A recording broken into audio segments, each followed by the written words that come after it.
your source for the latest local and national news that can impact you if you are in the market for real estate.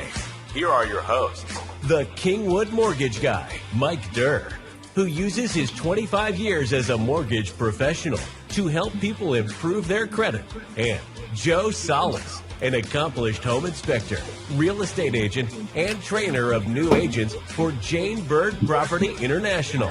Together, they will help you understand what you need to know to get the most out of your real estate investment. Let's get started.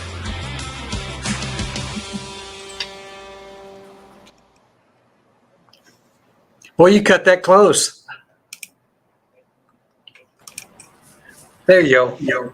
Hey! that was seconds. I mean, you were within seconds. That's my second Indiana Jones that I've done to this show, where kind of dives under the door that's closing and has to grab his hat. Yep, perfect. Good deal. So, what you been doing? Oh man, I had a inspection report that I had to finish this morning on a house that was 5,200 square feet that I did a rough frame inspection on, and I was up late last night till about 2 trying to finish it, and woke up this morning and got it done and got it turned into the client. And I had so my wife and Allison, and I've been in it for a while, but Allison just joined it last year. We're in the HAR PALS group, which is a political action advisory leadership. So we act as liaisons between TREPAC and local government officials, where we kind of talk to them and then decide as a entity to recommend donations to these individuals through the PAC that we have as far as the Texas Realtors. And then I did some showings and jumping on with you and then doing some training afterwards. Man, it's a busy day. It's a busy stuff. Well, good. So yeah, I get it, and then for me also, it's been kind of busy. So I'm excited about that. I actually am doing a reverse mortgage. Oh, and I don't know. Do you know much about those? I actually, Allison and I were looking into them, thinking it might be a good lead source for us, people that want to get out of a reverse mortgage. But interest rates are kind of upside down now, so I don't know if it's a good time or not. Yeah, I'm not sure about that. I've helped people get out of them for specific reasons. I've had accountants and financial planners refer people to me, and anyway, it's an interesting product for a specific person. There's a person out there that's a good thing for. So that's kind of new. And then I finished up. I had some interesting stuff with an appraisal on a construction deal, where the appraisal had actually put on there that the property that we were looking at was in a declining market. No. And we went, what? What market is declining? I said, we are in the state of Texas, and I'll be doggone if he didn't go back and change it. Oh, wow. That's good. And that doesn't happen very often. So that was kind of cool. And other than that, actually, I'm encouraged. I mean, it's as past the summer selling season, and we're going into the fourth quarter, and looks like business is sustaining itself. So they're encouraging to me. Yeah. Anyway. So what we've got is we're going to look at some of the numbers based on the current housing market and inflation. A lot of stuff about inflation in there. So with no more talking, we'll just get to it. And I'll make this a little bigger for me. It makes it a little better. I don't know why it does that. But this is, we're going to talk about current state of the housing market and how inflation affects you. And we thank you for anybody that is on watching the show. We do this for you. We want to make sure that if you have questions, you can ask us questions. It's being done live on Facebook and YouTube, and I think there's forums there where you can answer questions or ask questions. We don't answer very many questions online because that's the next step for us, but we'll definitely answer them once we get those. So here's what we're going to cover today. We're going to cover future debt. There's some worry about future debt. This is interesting. Have you heard this? A surge of home deal cancellations. No. I hadn't either, and so I checked it out, and it's kind of, I'll talk about that. Housing market update, that's just going to be a brief one about what's going on with home appreciation. Auto worker strike, we're going to talk a little bit about that and how it might affect our business. Government shutdown, another one. How is that going to affect our business? And then a consumer spending pullback. And this is going to be consistent with the inflation play. If you notice at the bottom of my slide, I've got a number there for Mr. Joseph Salas, that if you wanted to get with a great realtor or the professional inspector, that's easy for me to say, right? Anyway, that's his number, so be sure and call him if you need him for any of that, or if you just want to chat with him. He'll talk to you. I love to talk. All right, so this future debt problem, this is a recent picture of people that are a little concerned. There's most of these people here are young people. And this is based on a survey that reveals nearly half of borrowers are apprehensive about future debt as economic challenges mount and new mortgage guidelines come into play. A federal student loan forbearance concludes. A new survey by Achieve reveals that nearly half of the borrowers are under significant stress. The forbearance, initiated in March 2020, aimed to reduce financial pressure during COVID-19. Yet, as payments are yet set to start in October, borrowers face an economic backdrop with escalating inflation, high interest rates, and unparalleled debt levels. So, have you heard much about what's going on with debt? Yes. So, consumer debt is skyrocketing. So what's happening? Yeah, I mean, the credit card interest rates are up, not just, not are consistent with what's going on with mortgage debt. And a regular credit card can have anywhere from 18 to 24% interest, which used to be perceived as loan shark. I mean, and that's technically there. And the worse than that is credit card debt is going up along with the interest rates on there.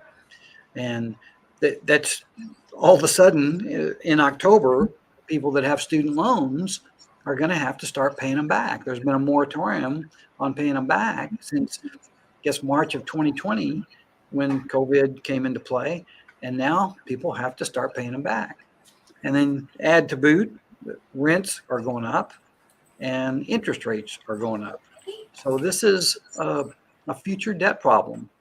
And there's a couple other things here that are kind of interesting. 45% of the respondents expect profound stress over restarting their student loan repayments. So just the whole part of making payments, they're barely getting by now and they got to make student loan payments. 28% anticipate the need to accrue more debt for maintaining financial equilibrium. So they're going to get more debt.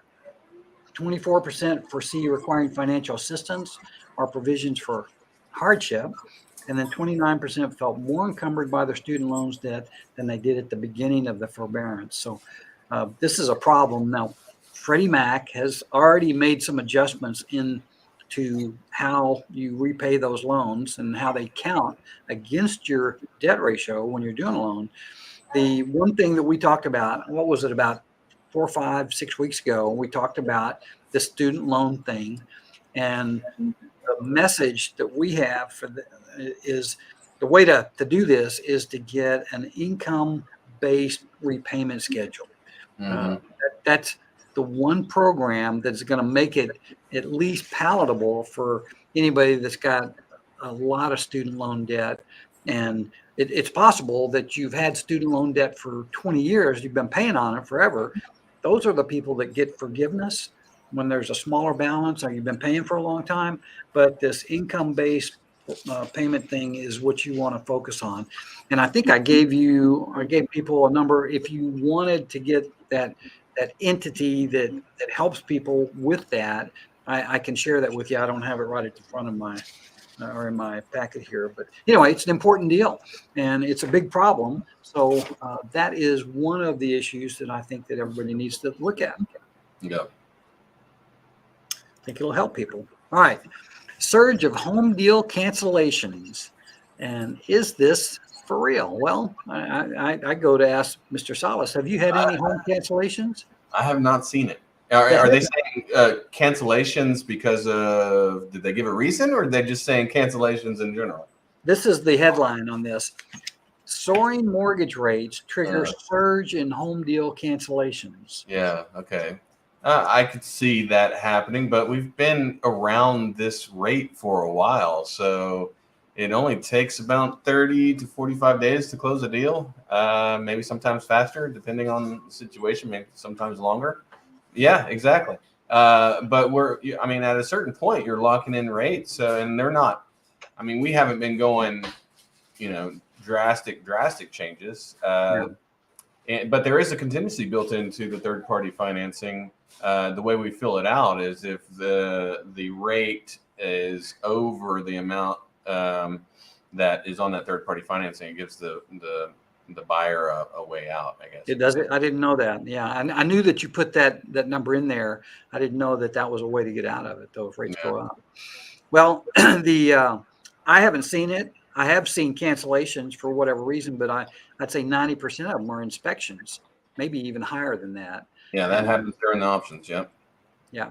So as far as rates go, there might be some people that fall out of the home searching mode, but as far as cancellations, I haven't seen that. And I think it's the media just trying to make something out of nothing. A lot of times they do that. I think about sometimes with the weather. You have a hailstorm and you'd think it's the apocalypse. They never see anything like that. Oh my gosh, people are going to die, if you don't get out of the rain. So I don't know. But so just before we leave the screen, that verbiage that I was talking about the third-party financing, it's under the buyer approval checkbox. So if the buyer and the realtor who's representing them use that buyer approval checkbox, which most of us do, it does state that the terms of the loan described above. And when we describe the terms above, we describe it with a rate and also a length, and then also an origination fee. So if those don't match at minimum what those are, then buyer could say, hey, I didn't get approved for what we presented, and it's a way out, as long as they do it within the time frame that's allotted. So that's a pretty big deal. If people were very sharp, that would allow them that window to get out. Yes. So that's a great tip. I have to remember that as I talk to people, because they're always asking me about that kind of stuff. Yeah. Okay, so housing market update, and I've got some data here. Let's see what I've got here. This is put out by an entity called the Calculated Risk in Finance and Economics. And it comes out, they throw a lot of stuff out. CNBC puts a lot of their articles out. And the current state of the housing market, this was done in mid-September. And here's what it says. Most measures of house prices have shown an increase in prices over the last several months. We've seen that. Home prices are consistently going up. And a key question that they discussed in July is, will house prices decline further later this year? Well, that'd be interesting to know. Other measures of house prices suggest prices will be up year over year over the next few months in the Case-Shiller Index. NAR reported median prices were up 1.9% year over year in July, 0.9% year over year decline in June, and Black Knight reported prices were up 2.3% year over year. So the reason I wanted to kind of bring that out is that there was perception on a lot of people that thought that the price of the homes is going to go down, that because of the interest rates, that was going to be a factor that was going to slow the house market down, and it has for sure. But the fact that there's such a shortage of inventory has kept it up there. It's crazy. So it's kind of like working, but this is a December to December as forecasted just recently, third quarter 2023. 2023, we are expect to have somewhere between 3% and I've seen as much as 5% appreciation just this year. In 2024, another 2%. 2025, another 3%. 2026, almost 4%, and then 2027, 4%. So my point here is that if you are concerned that your home price would go down, well, we've already proved that these guys projecting these declines and appreciations, they're guessing.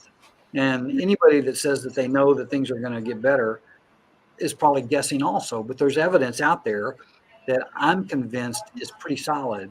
And the fact is that builders are having trouble keeping up with demand.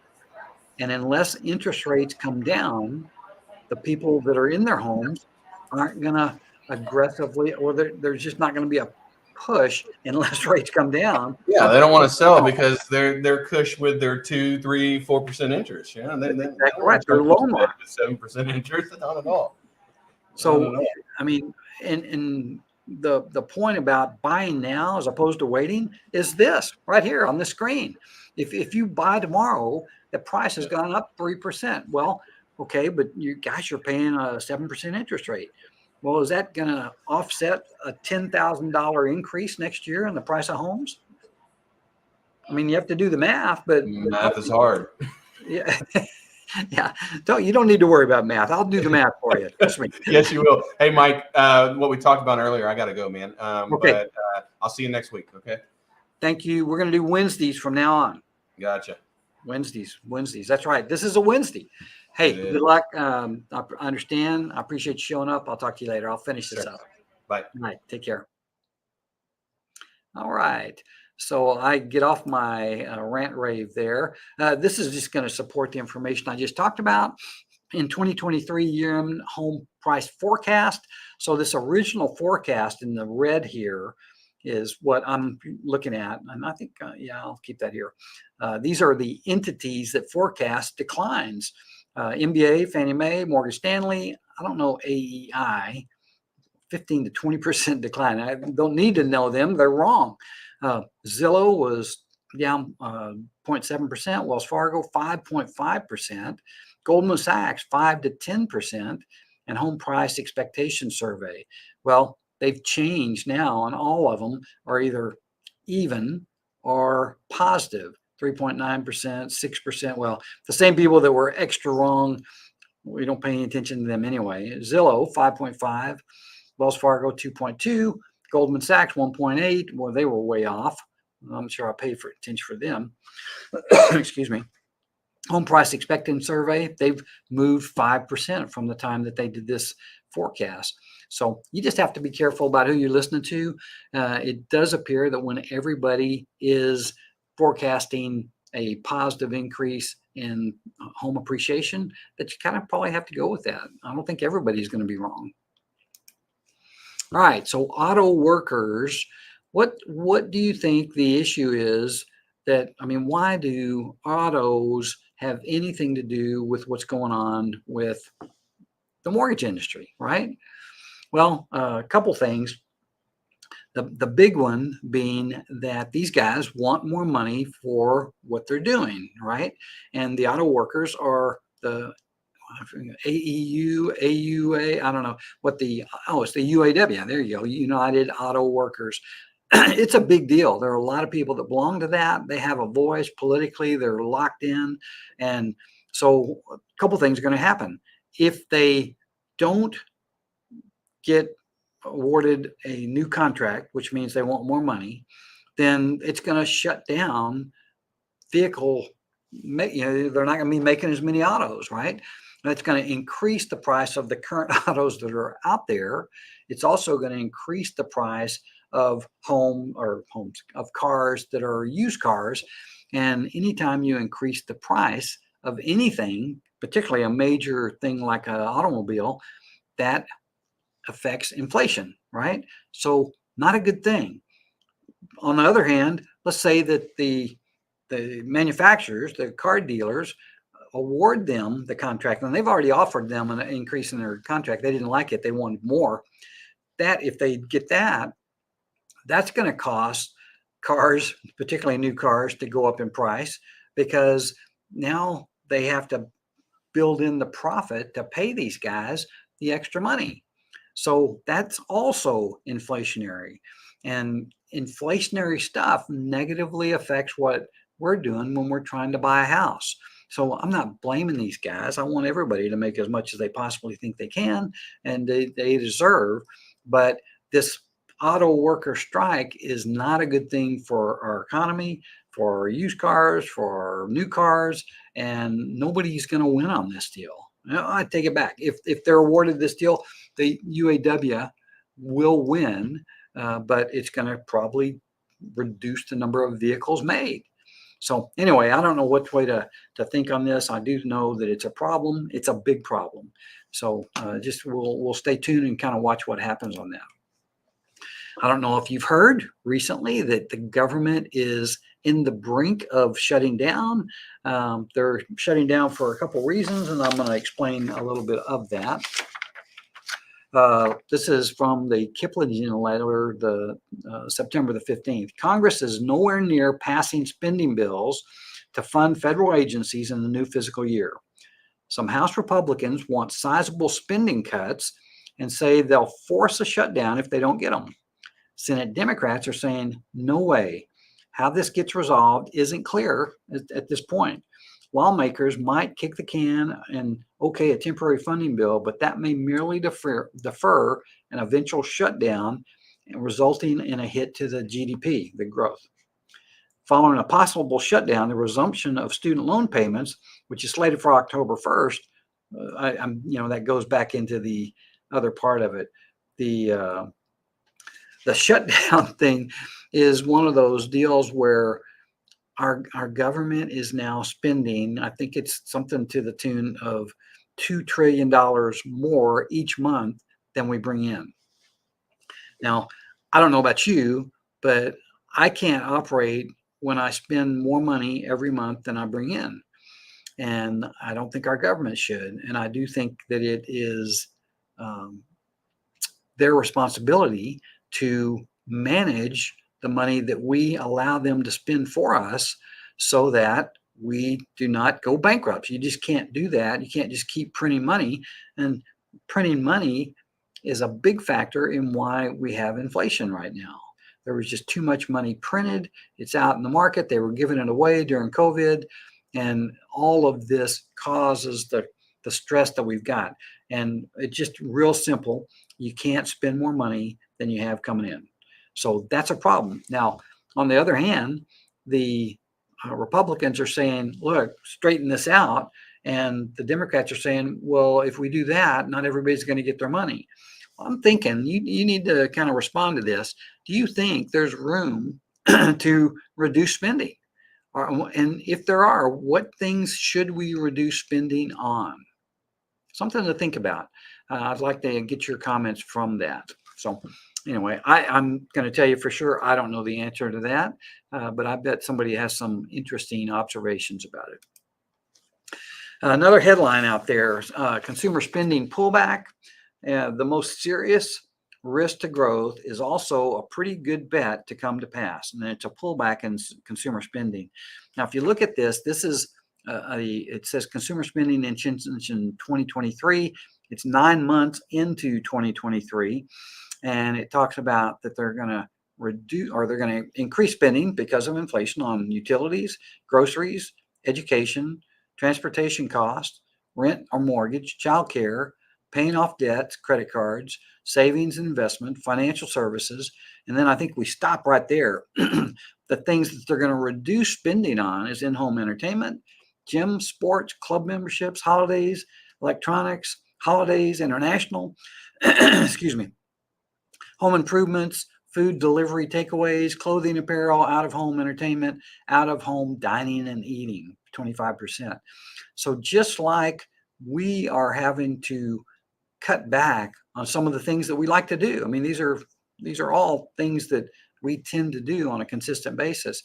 I think that our government should also cut back on some of the stuff that they do. If we're having to cut back, government should cut back.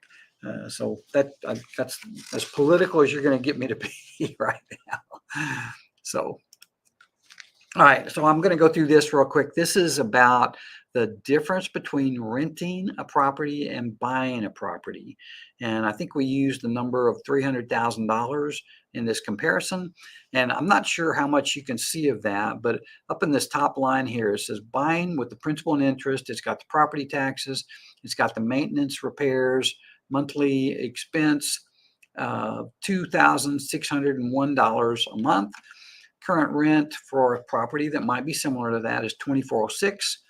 They might have insurance for $36, and that payment would be $2,442. So there's basically $160 difference between these two scenarios. But one of the things that it looks at living in this property or living in a property versus renting for 9 years. Now, I don't expect people are going to stay in the same apartment for 9 years, but if they did, this is the kind of increases that we're projecting. Rent in year 9 would be $31.91. The insurance might go up a little bit. The new amount that they would be paying for rent in 9 years is $3,239. So this chart, the green is the buying, the purple is the rent. The cash flow difference in these comes out to $18,700. Now, obviously, you have to be forward looking to think about this. If you're going month to month or even year to year and not thinking about it, this is probably not even worth wasting your time with right now. But if you're thinking about living, where are you going to keep a roof over your head for the next 10 years? This is something that you might want to look at, because what you look at is you get a couple of gains here. Cash flow difference is $18,700. So it starts out more expensive to buy the house, but it comes back and the renting turns out to be more expensive than the $300,000 house that you bought. The appreciation allows that house, based on very conservative numbers, forecast, I think appreciation was 2.2% over the 9 years. The house is now worth $365,000. And then in the meantime, because you've been paying rent, you're paying the same amount, the $2,601, pretty consistently throughout that whole time. You've paid down $34,414 on that house. That ends up giving you a substantial difference, and I think it's on the next slide. Your net gain by buying the home after 10 years is $90,000. Now that's $10,000 a year that you have gained. Now you look at this chart, it's kind of interesting because the first 2 years were negatives. But as the appreciation started gaining and the debt payoff started happening, you started gaining a little money, and it starts really escalating as you get up to year 10. I think this is interesting because in a recent article that I read, that the people lived in their house from 5 to 7 years was pretty consistently understood to be the term that people lived in their house. But that number has gone up. It's gone up to 10 plus years. And part of it could be because of the low rates, but this makes more sense. And so if you have any argument against renting versus buying, I know there's positives for renting, there's positives for buying. The big one, I think, is the financial benefits you get if you stay in a house for 9 or 10 years. I mean, I can pretty much support that anytime, anyway.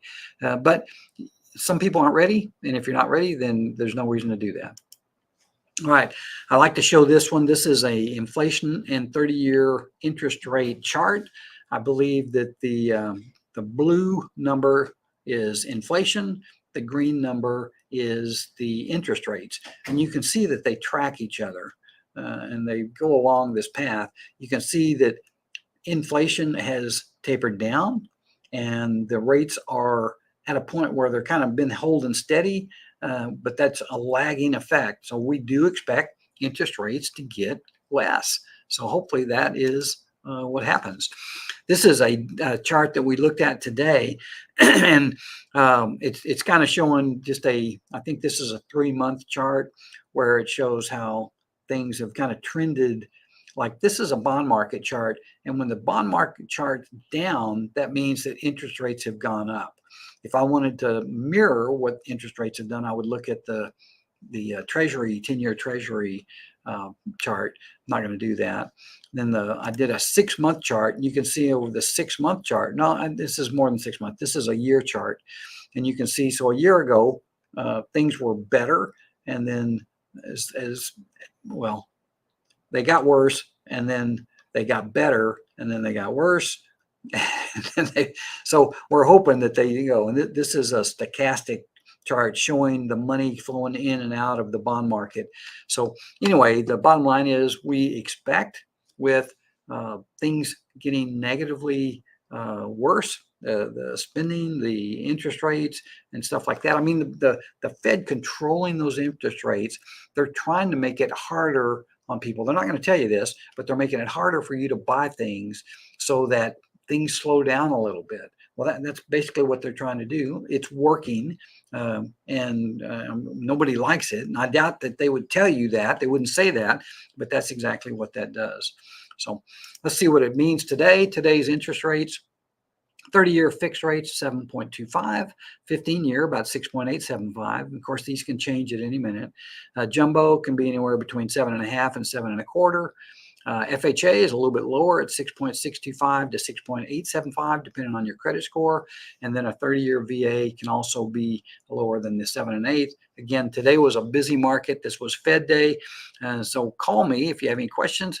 More than that, thank you for being here. We appreciate you. We'd like to get any kind of comment, and I look forward to seeing you next Wednesday. We have live show next Wednesday. Okay, this is Mike Durr, and I am cutting out. We're going to end this. I'll talk to you soon.